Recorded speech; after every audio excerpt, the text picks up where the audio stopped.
विषय है, इसलिए ईश्वर है और वो ईश्वर जो आप सबके पास में है। मैं ये मानता हूँ कि ईश्वर आप और हमारा जो ईश्वर चलता है नहीं, स्वर ये है ईश्वर। और जब तक हमारा स्वर है, जब तक हमारे दोनों स्वर चलेंगे, तब तक आप और हम जिंदा रहेंगे, और आप और हमें नहीं, पूरी कायनात जिंदी रहेगी। और जिस दिन ये बंद हो जाएगा नहीं, तो जिनकी पूजा और पाठ और तीर्थ और व्रत और जप और तप जो किया, वो और उनके दादा और उनके परदादा और उनके जो भी हुए, वो आ जाए तो भी आपको जिंदा नहीं कर सकते। ये आप सब जानते हो। परंतु हमारी आँख के ऊपर इतना पट्टा चढ़ा दिया साहब कि बापूलाल जी जैसा, चेतराम जी जैसा, इनके जैसा आवे तो ये पट्टी खोले तो बापड़ा 3-4 पट्टी खोले, 10 आदमी आवे तो फिर पची पट्टी चढ़ेगी। यो काम हो रहा है। अरे और उसको हम मान भी रहे यार। दुर्भाग्य कहिएगा, मूर्ति बनाते हैं, मूर्ति की पूजा करना आपकी श्रद्धा का विषय है, परंतु उसमें कुछ है नहीं, नंबर 1। दूसरी बात है कि यदि आपकी श्रद्धा है तो खूब करो, हमें कोई एतराज़ नहीं है, परंतु उस मूर्ति के अंदर प्राण प्रतिष्ठा करें। हमारे गांव की बात बताऊं, हमारे गांव में हनुमान जी की मूर्ति की स्थापना करी। तो एक जगह ज़मीन में गड़ा था 11 साल का, तो उनके निकालिया।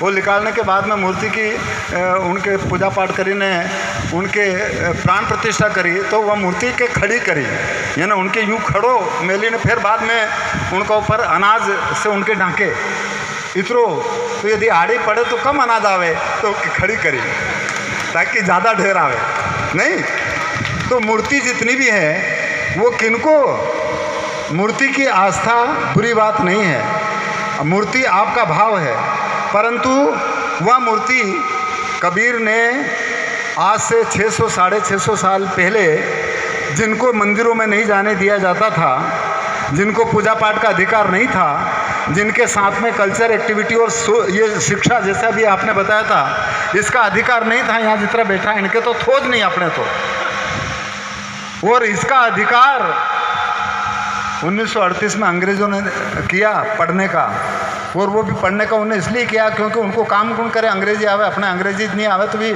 अपनी बात कैसे, इस वजह से उन्होंने इसको चालू किया। उसके पहले आपको और हमको पढ़ने का अधिकार नहीं। Culture activities you know can do, आप कर ही नहीं सकते।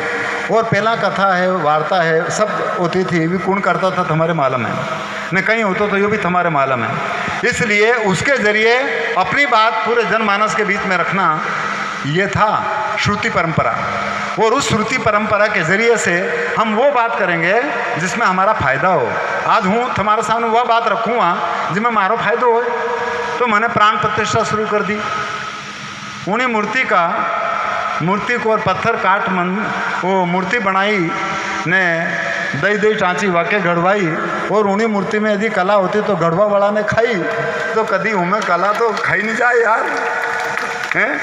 परंतु उसमें प्राण प्रतिष्ठा करते हैं। ठीक है साहब, यदि आप प्राण प्रतिष्ठा कर देते हो और यदि हो जाता तो मान लो, तो कभी कोई आदमी मरी जाए तो को शरीर रे सही कहीं नहीं करना पड़े, नहीं उम्मीद प्राण प्रतिष्ठा फूंकी दो यार, तो जिंदा हो जाए नहीं वो। परंतु हमारी आँख के ऊपर इतना कर दिया और हम सब कर रहे हैं। और प्राण प्रतिष्ठा करने के बाद में मूर्ति हमारा काम करेगा, तो जाओ चढ़ाओ, न उनके लड्डू न पेड़ा न पैसा न सब चढ़ावे, न बेचारी मूर्ति के चाहिए नहीं कहीं, खावे नहीं कहीं। और यदि जिंदन वो मूर्ति यदि खाना चालू कर देनी तो कोई को बाप नहीं ले जाए मूर्ति मिठाई न भी। जीते बाप को जूता मारे न मरिया पे गंगा ले जावे है, और भूखा था जदवा को भोजन ने दिया न फिर कौवा के बाप बनावे है। अभी चेतराम जी ने क्यों नहीं, इनने क्यों, तो घाटों ने नुक्ता न मोसर की परंपरा है।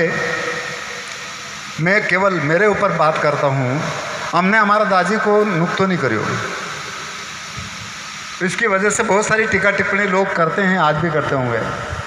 हमने उनसे पूछा कि दाजी हमारो यहाँ ओटलो बनी दांगा, जैसे आप आया था वहाँ एक कबीर स्मारक की जगह है वहाँ पर, तो ये नहीं रे नाना ओटलो मत बना दे, तो मन क्यों जाते बोले वहाँ बाल दीजो। फिर घाटो नुकतो के घाटो नुकतो मत कर जो, जिंदन आवे देन में जो आदमी आवे उनदन कोई आदमी भूखो नहीं जावे, उसका बात कहीं मत कर दो। रात के 3 बजे माने 12:15 पर उन्होंने अपना शरीर छोड़ा, दीपावली की पड़वा का रात में, माने 20 का दिन। उसके बाद में भजन हुए, और उसी दिन जो भी करना था वो हमने उसी दिन कर दिया। उसके बाद में आज तक कुछ नहीं करा। हमारा दादी को आज तक भी यूँ नोटिस नहीं आयो कि कार्य तुमने तो हमारो करियो नहीं नरा क्योंकि यार इका पिताजी तो राखोड़ा में लुटे गया खेल जैसे उनके नगे आवे न तो हमारे नगे नहीं आवे। तो दिक्कत ये है साहिब, जीते जी आप और हम सब प्रेम और सद्भाव के साथ रहें, अच्छी शिक्षा के साथ में हमारे आने वाली पीढ़ी को करें। शिक्षा वो ताकत है जिसमें बोलने की क्षमता, जिसमें परख और पारख की क्षमता इंसान के अंदर होती है। और ये अधिकार और ये समझ बाबा साहब ने दिया।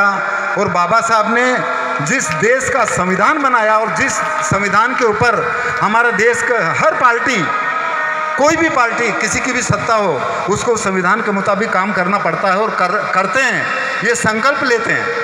हमारे भी टिकट मिली गई तो इस बार कांग्रेस से साहब। और मेरा ये संकल्प था, मैं आज सबके बीच में भी कहना चाहूँगा कि हूँ नहीं गीता के ऊपर हाथ नहीं रखता उंदन, तो या तो हमारे उंदन से निकाल देता। मैं इसलिए नहीं लगता क्योंकि मैं तो पहली बार जाता हूँ।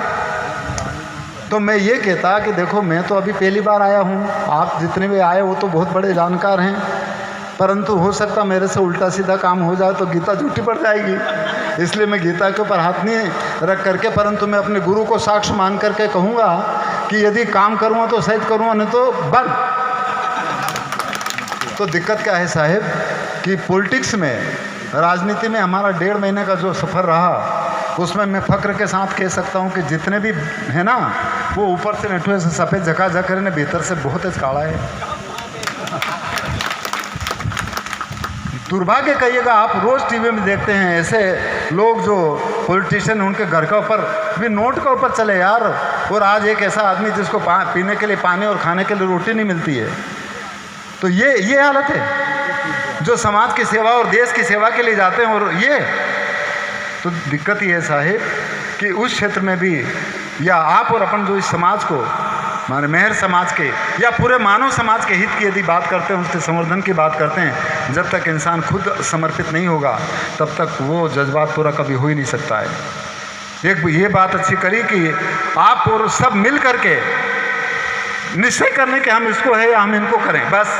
उसके बाद में उसके अपोजिट में कोई भी आदमी अपने समाज का खड़ा ही नहीं हो, भले किसी भी पार्टी कोई आदमी आकर के कह दे तो नहीं हो, तब काम चलेगा। नहीं तो इन्हीं नाव में, इस नाव में छेद करने वाला घनाज है।